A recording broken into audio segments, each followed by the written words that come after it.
Wherever there are shadows, there are people ready to kick at the darkness until it bleeds daylight. This is Bleeding Daylight with your host, Rodney Olsen. I need to warn you that today's episode of Bleeding Daylight may be confronting at times, but it focuses on issues that affect us all. They're also issues that give each one of us opportunity to shine light into some very dark places and to make our world more compassionate with greater respect and equality for all. My guest founded Collective Shout 10 years ago, a grassroots campaigns movement for a world free of sexploitation in all its forms. This is an episode that should be heard by many, especially parents. I encourage you to share it widely so that we can all take action to draw closer to the kind of world we long to see.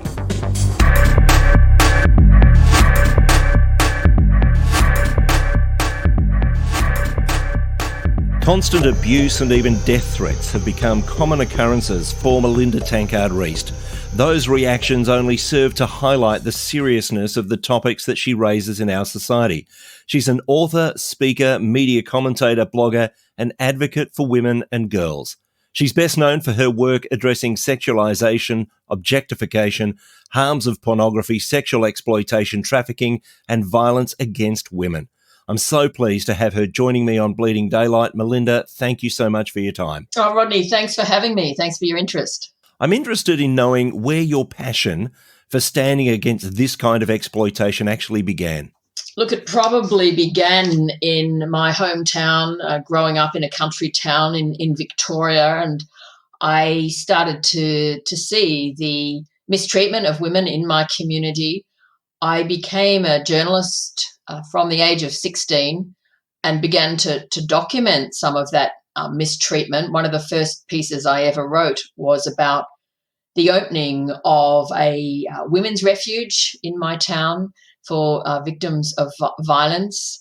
I also noticed the mistreatment of Indigenous women and migrant women. I was then awarded a scholarship to study journalism in the US, and that I ended up traveling globally and witnessed for myself the second-class status of women around the world. Returned to Australia and continued to document issues affecting women and girls. Then I wrote my book, Getting Real, challenging the sexualization of girls. And that's really where this work took off. And I was asked, look, where's the grassroots movement against everything you've described? And that's how Collective Shout came about 10 years ago. It's interesting that there are a number of issues that you're looking at there that are just obvious that these are harming women. But I think a lot of what you call to the surface are those things that just go past us without us recognising what's going on. What are some of the things that you think that most people don't understand are harmful to women? I'm really glad you've asked me this, Rodney, because I've always believed that I was meant to document issues that were going under the radar. I've written 6 books now, and I felt led, I suppose, to expose things that were harmful in the hope that we might wake up and do something about those things. So the epidemic of violence against women globally, if you look at female genital mutilation, bride burning, dowry deaths, if you look at trafficking in the bodies of women and girls into the global sex industry, if you look at the fact that girls globally are more often denied education and kept in a very controlled and submissive environment, the way that pornography is shaping and moulding attitudes and behaviours that teaches boys that they have a sense of entitlement to the bodies of women and girls, and teaches girls that they exist primarily for male sexual gratification and pleasure. And that's my main focus at present, is exposing how we are warping the sexuality of an entire generation, how we are contributing to violence and brutality and sexual cruelty, callousness in what we are presenting as normal sex. And this is starting earlier and earlier.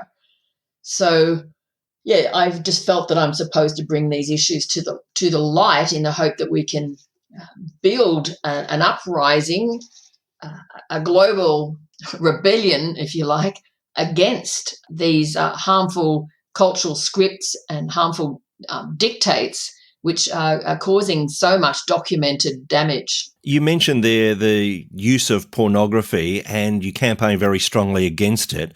So how do you respond to those who would perhaps say, well, if you don't like it, don't use it? Well, that's like saying if you don't like pollution, don't breathe it. The fact is that we live in porn culture. We're trying to raise healthy, happy, resilient children in a pornified landscape that's floor to ceiling. It's everywhere. It's just a ridiculous, nonsensical, stupid argument to say, close your eyes and don't look, because the research is solid on the way that pornography contributes to violence against women, the way that it contributes to rape myths, that girls actually want to be raped, that no actually means yes, the way that it contributes to sexual harassment. Girls tell me in every school I go to about being groped at school, about being asked for naked selfies, about being asked for sexual acts in the school playground, being bullied to behave to take up pornified roles and behaviours. So, look, I just have no time for that argument. The fact is that the world is being indoctrinated by porn. It's a propaganda. It's hate speech.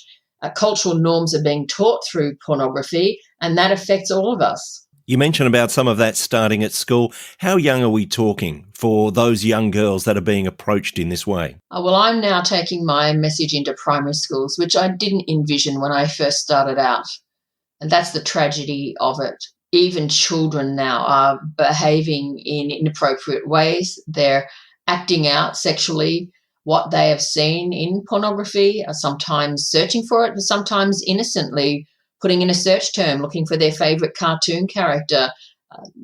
All roads lead to porn, and it's not a matter of if my child will see porn, it's a matter of when. I would say most commonly year 7, year 8s. Now girls tell me that they're being approached, they're being sexually harassed, they're being groped, they're being touched, they're having photos taken down their blouses, up their skirts. And the real tragedy is they think this is normal. They think they should just have to put up with it.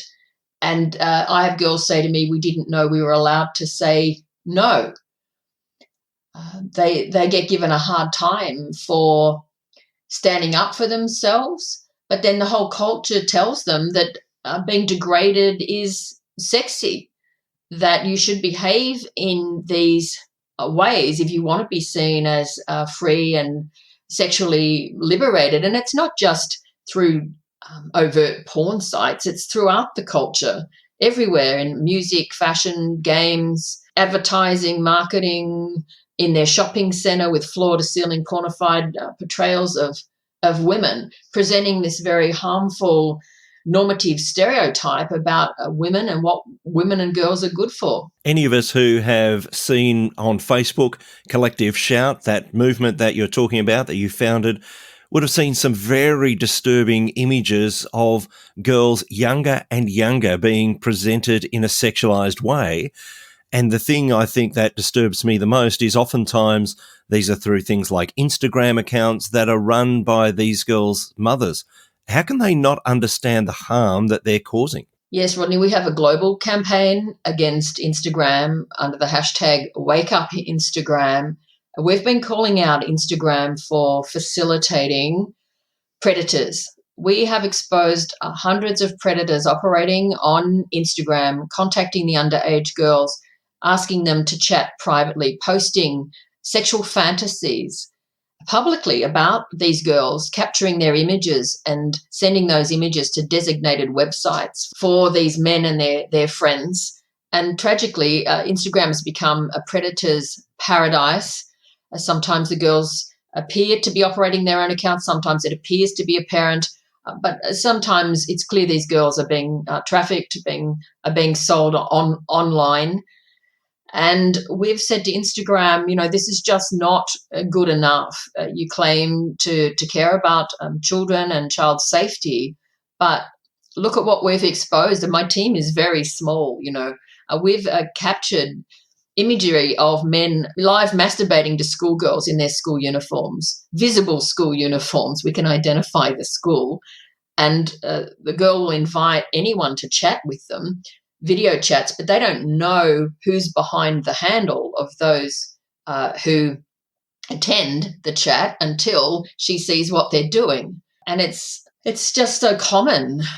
We don't think that any parent should have their child on Instagram, to be honest. It's just too dangerous. Most of the grooming now is happening online. Children are being groomed by predators in places that a lot of parents think are safe for their child, and they're just not. We hear from time to time people who are up in arms about various online platforms such as TikTok and others, but then you have that mainstream one, Instagram, and I guess that would be shocking to a lot of people thinking, well, I thought that was a safe place, and they would think that certain online platforms are safe, and yet it doesn't seem that any of them are. No, that's right. I mean, TikTok's full of porn now as well, and girls imitating what they're seeing in porn-inspired music videos, for example. Parents have to be across what's going on online. However, having said that, it's too much for us. It takes a village to raise a child. We can't monitor our child 24 hours a day, even if they're not being exposed to these harmful messages at home. What happens when they're on the school bus? What happens when they're at the school camp? What happens when they're in the schoolyard or visiting a friend on a weekend? Parents tell us this is how their child was often exposed in the first instance, and that's why we need our governments and our regulatory bodies and the heads of these big tech corporations to actually take child sexual exploitation seriously. One good outcome is that we are now in conversation with some of these global corporations. Instagram and Facebook we're meeting with now. They're aware of our concerns. They know they need to do something to address them. We're also now in conversation with Alibaba after exposing the sale of child sexual abuse dolls, replica children, replica infants, lifelike babies and toddlers being sold through one of the biggest global shopping apps and online platforms in the world. And now they've come to us after we got those dolls down off their platform and asked for our input as to how they can do better. So there are some good things happening. I have to remind myself of that most days. But, it's going to take a lot more before our children truly are safe online. There is that online threat, but another disturbing thing is you can just walk through a shopping centre and you're seeing images there on shop fronts or on advertising billboards within shopping centres that I guess 10 years ago probably would have been the sorts of things that would have appeared in pornography magazines.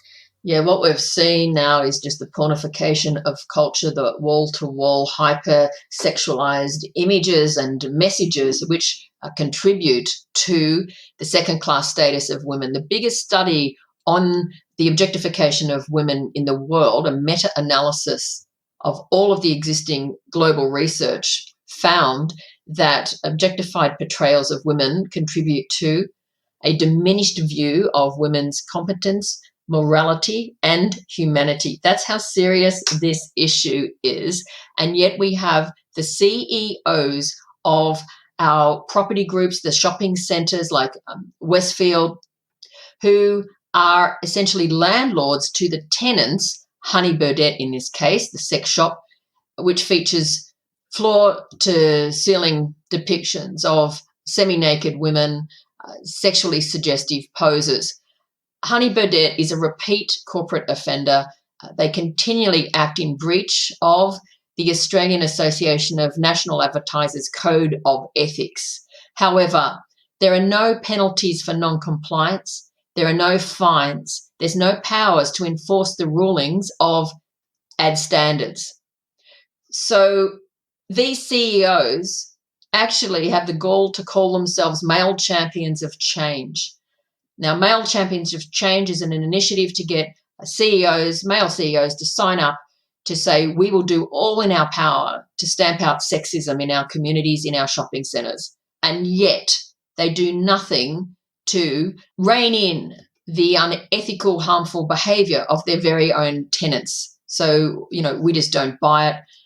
We know parents that are boycotting the shopping centres. They don't want to go there. They don't want their kids exposed to these images. And that's an ongoing campaign that Collective Shout is running.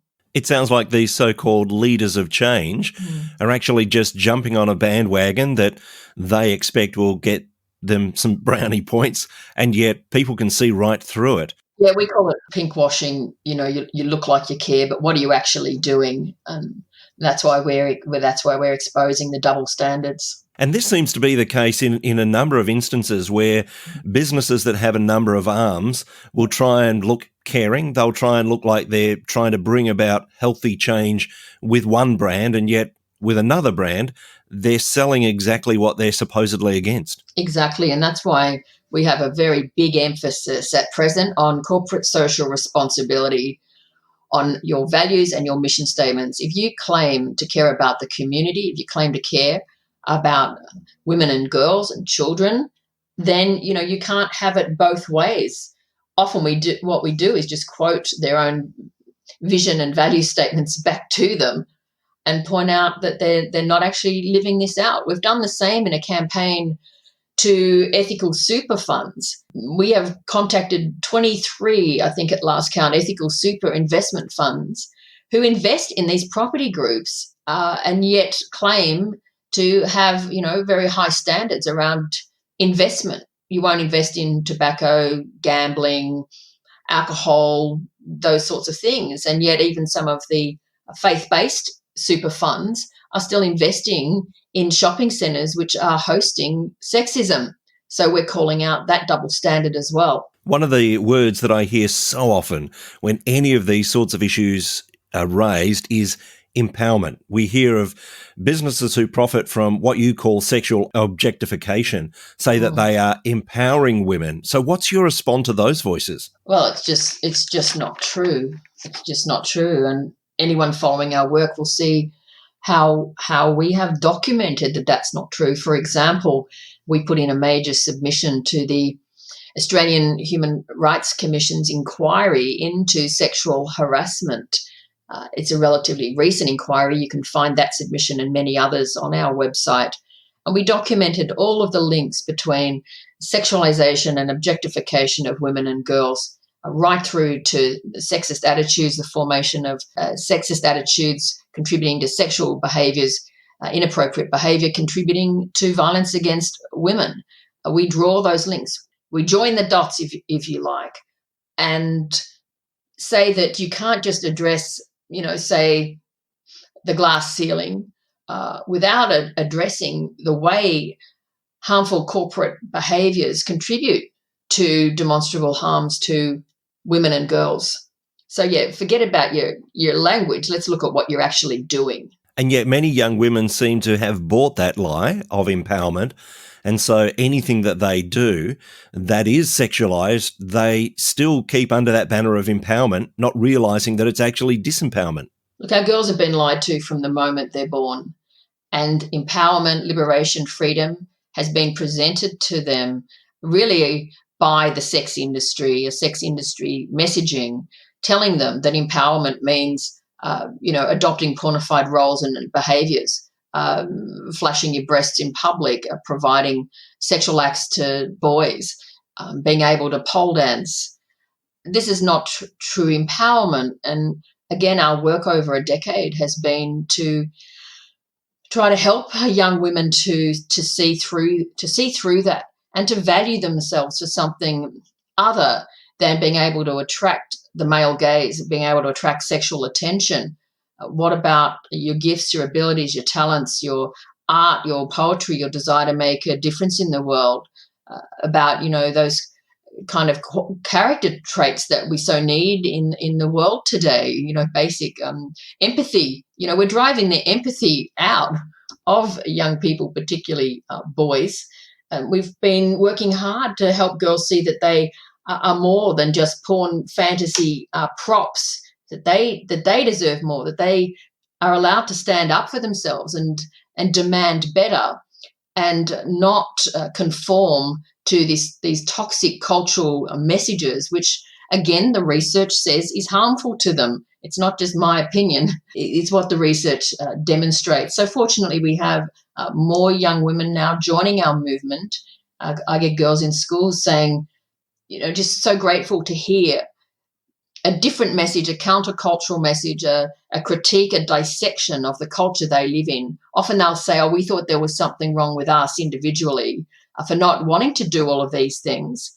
But then they've realised that actually, no, this is all education and training provided by a sexed up world, which is harmful to them. And that's our only hope, I think, if we can help young people to resist porn culture, to rise up against it and to demand something better for themselves, their friends, their little brothers, their little sisters, and their future children. And these young women who hear this message, it must lift an enormous burden off their shoulders to know that they don't have to act in this way.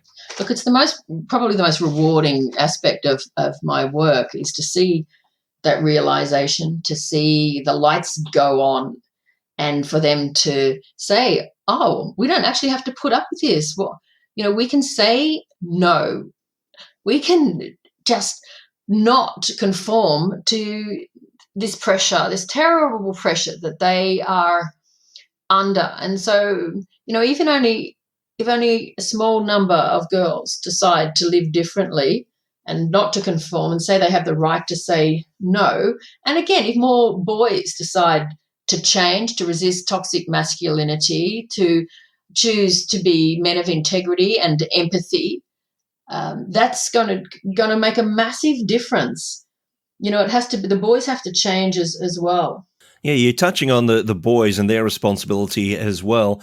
And just in the same way that our young women have swallowed that lie that society has sold them, so have the young men. And yet they don't realise it either. They somehow feel that this is what being a man is about, and yet they've been sold a lie too. The boys have been sold a lie, and the research shows that, for example, if they're learning about sexuality through porn, it's corrosive to connection. It's disconnects them emotionally. It stunts their sexuality. It molds them in a hollow and callous understanding of sexuality. Their attitudes become more cruel and more degrading. They believe that they are dominant and that girls should be submissive. And this is an absolute tragedy. They won't know what true love and connection and intimacy and sensuality look like. They may not ever experience it unless they make a radical change. I interview boys on this subject, and they say things like, porn contributed to me or made me undress every girl I met. In my mind, I saw every girl as a sex object.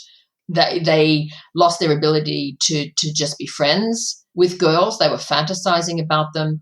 They also said that they started to respond to computers rather than to actual human beings. So they'd get turned on just by seeing this inanimate object of the computer, knowing what they could discover, on the screen. And so real women and girls just can't compete with that. And why should they have to? But fortunately, there's a growing movement of men and boys around the world who are resisting porn and who want something better for themselves and for the women in their lives. I would imagine that there's some parents listening who are now very alarmed at what they're hearing and thinking, what do I do? How do I actually speak to my young people, to my young girl or to my young boy about these sorts of things? You've already highlighted they can't escape what's online, because if it's not at home, and they'll see it somewhere else. So how do we go about preparing our young people for the reality of the world ahead? Well, we have to act personally and we have to act politically. Personally, obviously, setting standards in the home, not tolerating porn in the home, not tolerating violent videos, violent music, looking for teachable moments. You're out, you hear an inappropriate ad on the radio, or you see pornified portrayals of women in the shopping centres. Use it as a discussion point. Obviously, modelling what respect-based relationships look like in the home, not tolerating put-downs or so-called jokes about bodies, how the sister might be looking at the moment, or, put-downs about how she might look.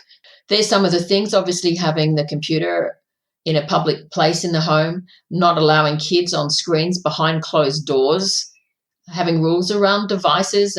Many parents feel that they've lost control with the devices. Some parents tell me that, they all hand in their phones at a certain time every night so the family can do other things. The kids can, radical idea, read a book and just have that non-screen time in the evenings. But then, we have to take it further. It's too much for parents on their own. So, of course, I'm going to say sign up to Collective Shout. Get involved in cultural change and social transformation. Call on our governments to do better. We elect them to represent us. We elect them to defend the most vulnerable. Surely that has to be our children. So we've been running campaigns, for example, to get an age verification system so that kids just can't enter torture porn, rape porn, sadism porn with, just one click because there's no proof of age required. Acting personally, acting politically, having those difficult conversations. If we're not talking to our kids about these things, someone else will be, and they may not share our values for our children. So even though we don't want to, we'd rather not have to. We have to start having these conversations when the children are young. I have resources on this you can find on my website. How to Talk to Your Kids About Porn is a very popular book that I have available. And another book is called Good Pictures, Bad Pictures, which you read with your child at a young age to help them know that this is not appropriate and what to do if they see an image, because it's inevitable. They will see something. So we don't want them to feel ashamed. If they feel ashamed, they won't tell us what they've seen. So we prepare them in advance for what they might come across and how to deal with that. I saw a really good tip just a couple of days ago. And say if a kid says to another kid, I'll have a look at this at school, then the child just pauses and says, well, I don't want to, or, don't just put that in my face. Just a really practical way so that the child can just sort of catch their breath and not get exposed to something, because this is what's happening. And we need all the help we can get to prepare our children, to strengthen them and to protect them from the harms of pornography. We're talking mainly at the moment about children or young people. Once people get to a certain age, of course, there would be some who would say all bets are off. They would say that sex is something natural and it should be expressed however an individual might decide. What are your thoughts on that? Well, of course, sex is natural. No one's disagreeing with that. But there's expressions of sexuality that's healthy and there's expressions that aren't. And that's what we're seeing. We're seeing porn sex. We're seeing aggressive acts expected from primarily from women and girls. Girls are telling me that boys expect to treat them violently, including some of the signature acts that we see in porn, like choking and gagging and other things I won't describe, more cruelty, more degrading acts. And so, yes, there's nothing wrong with sexuality, but porn isn't teaching healthy sexuality. And if women and girls are being harmed, well, that's not an expression of healthy sexuality. It's quite the opposite. What about sex work and prostitution? What should we think about those sorts of issues? Well, I wrote a book on this issue called Prostitution Narrative, Stories of Survival in the Sex Trade. And that was about women, first-person accounts of women who have exited the sex industry and told the truth about it. So, of course, we're opposed to the profiting, the sale of the bodies of women and girls in this global industrial complex, trading in the bodies of women and girls. You don't have trafficking without the sex industry. You don't have trafficking without brothels, because the demand is so high. And it's an absolute tragedy. It's modern day slavery.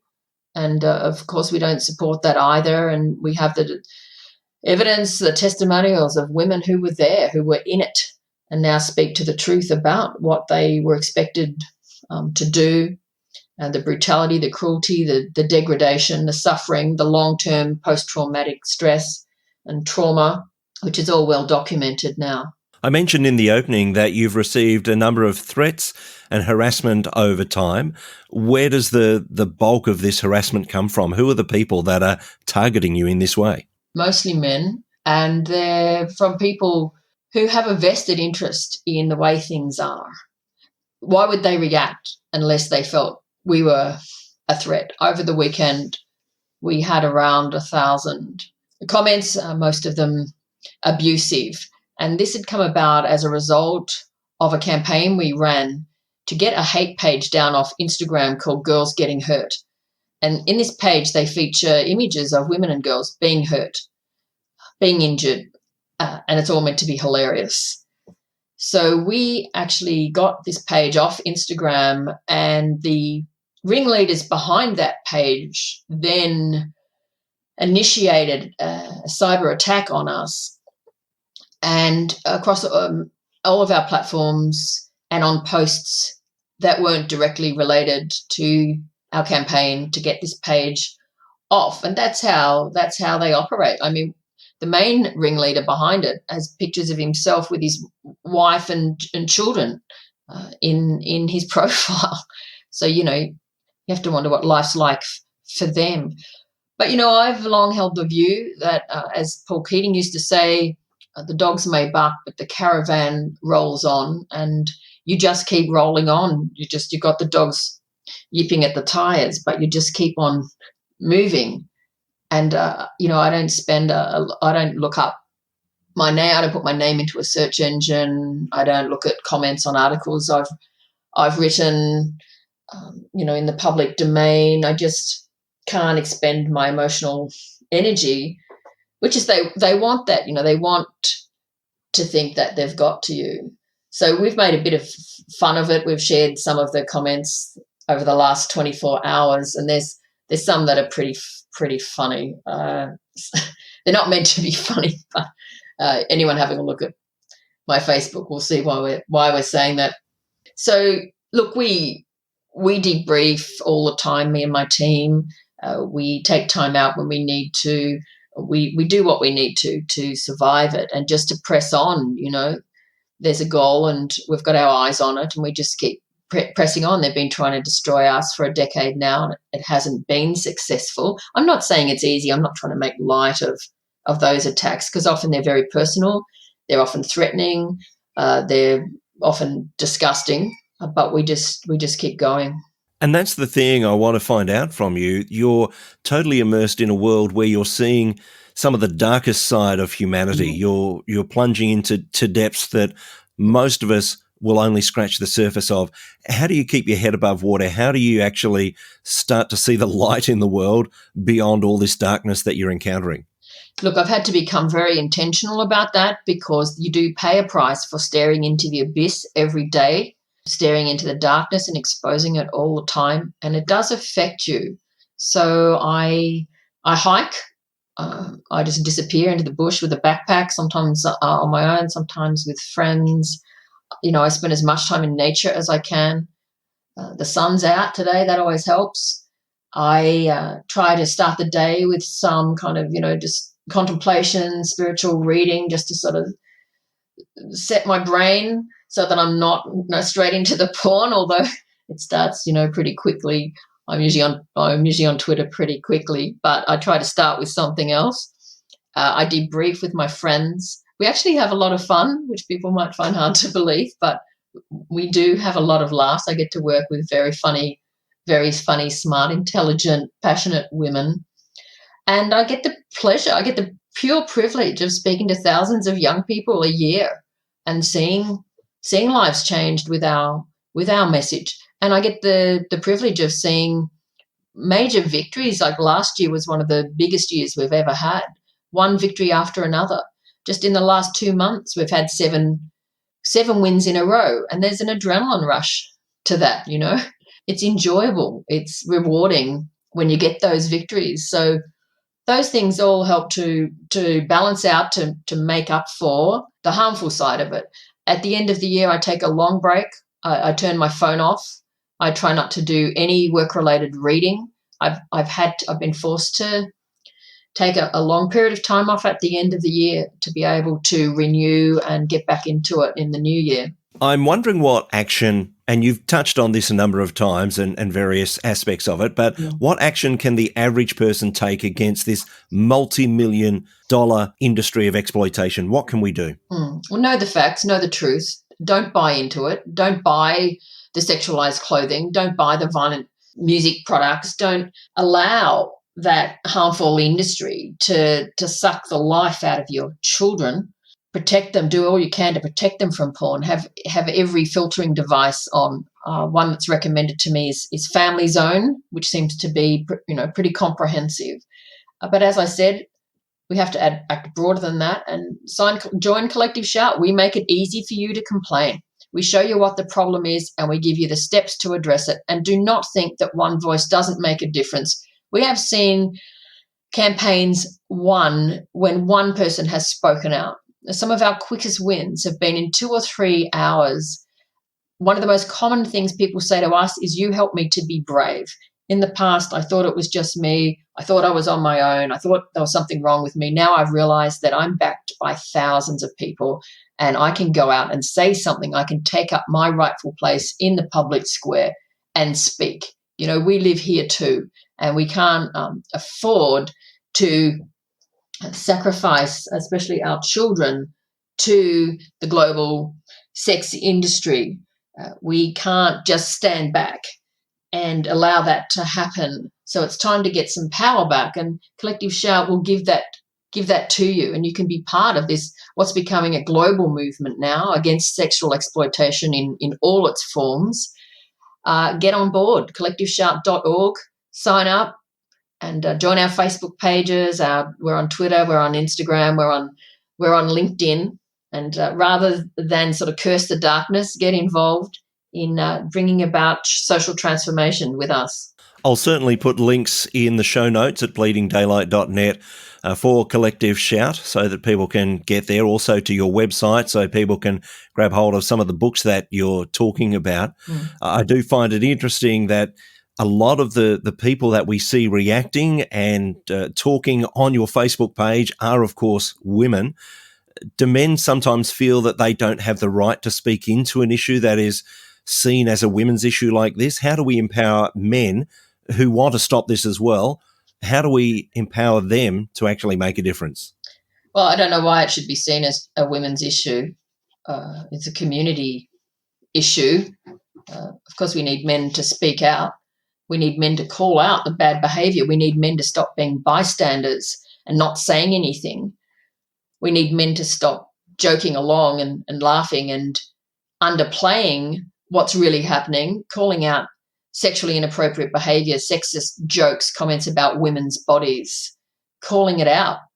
Something I find frustrating is when men ask me, what are you doing for men? Well, what are you doing for men? I'm running this outfit with 3 women. That's it. And, we're running global campaigns. It's time for men to step up and to recognise that they have to do something. Unfortunately, we have many good men in our movement speaking out on this. I have a young man working with me in schools now, Daniel. There's no excuse for not getting involved. Please get involved. We need everyone. Do you think that's part of the problem, that men don't see this as their issue, that they see it as a women's issue when actually it's going to provide them with better relationships with the women that they love? Well, I'm just having trouble understanding why it would be just seen as a women's issue. This is a whole of society issue. Their children are being deformed and twisted into harmful ideas about bodies, relationships, and sexuality. If they don't speak about this, their boys will be the sexual abusers of the future. Of course, men need to be involved. They need to demonstrate what healthy masculinity looks like so the boys have some kind of role model. I mean, men need to ask themselves this question: why are boys now in the biggest cohort of sexual abusers? Teenage boys now. Why is that? Why have we reneged on our responsibility to form boys in healthy ways? That question has to be asked by anyone who cares about our young people and where society is going. why is this now so common that boys are featuring in our sexual assault statistics? Why is that? Now, I'm going to say a big factor is the conditioning that porn has given them and the lack of guidance, the lack of inputting alternative ways to be men. I've written on this as well when there was criticism of the Gillette ad, the best a man can get, and I took a different view. I believe the ad was encouraging men to act higher, even though, of course, it's to try and sell stuff. But I thought the overall message was quite good. I just think this is an outstanding, an unanswered question of our times. So please, men, please get on board. Some of us women are getting a little bit weary. And there's lots of ways to get involved. You may not want to be sort of a loudmouth activist. You don't have to. There's so many other ways to be involved. We need volunteers. We need help with our website, with design, with fundraising. If you've got money, help us, please. We're running out of money. We're tax deductible now. You can donate, and a lot of the action can happen behind the scenes. You don't all have to be up front, but there's lots of ways to help us and back us behind the scenes. Melinda, I absolutely love your passion, and there's so much in there that each of us can actually act on, and that's what I love about it too. This is not talking some theory, but there are real issues that we can make a real difference in. So I want to thank you for your time today, and thank you for leading a way that we all get to follow. Thanks. Thanks so much, Rodney. Appreciate it. Thank you for listening to Bleeding Daylight. Please help us to shine more light into the darkness by sharing this episode with others. For further details and more episodes, please visit bleedingdaylight.net.